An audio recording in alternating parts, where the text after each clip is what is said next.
একবারে সরাসরি এসে এখানে এই তোমরা এত যদি সবাই যদি ইয়া করো তাহলে কেমন হবে? এটা মাছ ছিল, এইটা ফুল ওই যে জনদেবী এই ধাক্কাটা যদি ওই নদীটাতে ধরেন এদিকে ধাক্কাটা ডাইরেক্ট এখানে আসতো এই ধাক্কাটা মানে যে এখানে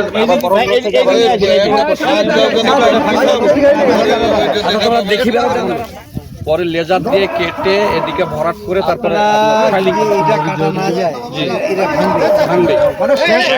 এখন আপাতত বুঝাইছে আপাতত এখন পাইলিং দিয়ে বাঁশের পাইলিং দিয়ে বস্তা দিয়ে মানে সবটা কাটে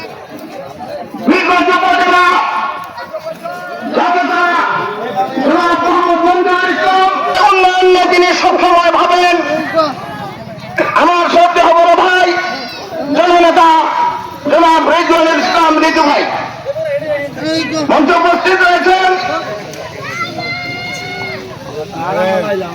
এদিক থেকে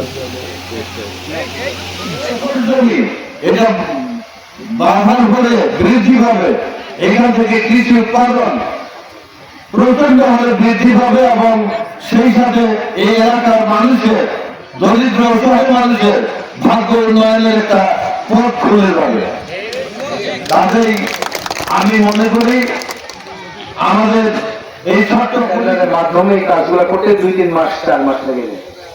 তো সেটা হলো পরে কথা, কি দেখছেন এই মুহূর্তে ভাঙন রোধ করার জন্য ব্যবস্থা নেওয়া হচ্ছে।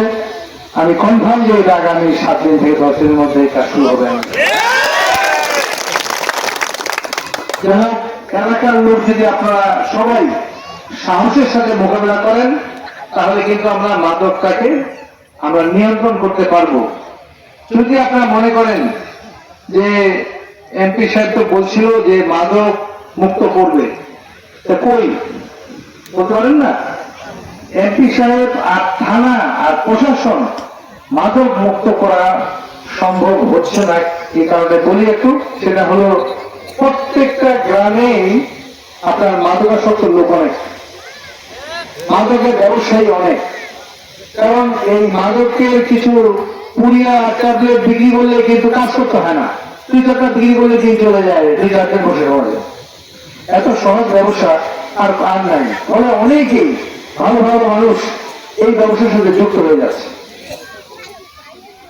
এখন আমাদের পুলিশের সংখ্যা খুব কম, এই অল্প পুলিশ দিয়ে রাস্তা করার পরে রাস্তা মাত্র না হয়ে যায়, এটাও একটা বিরাট ব্যাপার। যাই হোক, আমরা দায়িত্ব নেওয়ার পরে আমরা চেষ্টা করছি গরিব মানুষের জন্য কিছু করার জন্য, যারা অসহায়। আপনাদের যদি এই গ্রামে যারা ক্যান্সার রোগী আছেন, যারা ক্যান্সার আক্রান্ত, তারা আমার সঙ্গে যোগাযোগ করবেন। ক্যান্সার রোগীর জন্য, কিডনি রোগীর জন্য, সম্ভবত ক্যান্সার, কিডনি আর কোন কোন রোগের জন্য এইবার আগের 50,000 টাকা থেকে এই সামনের বছরে রানিং বছর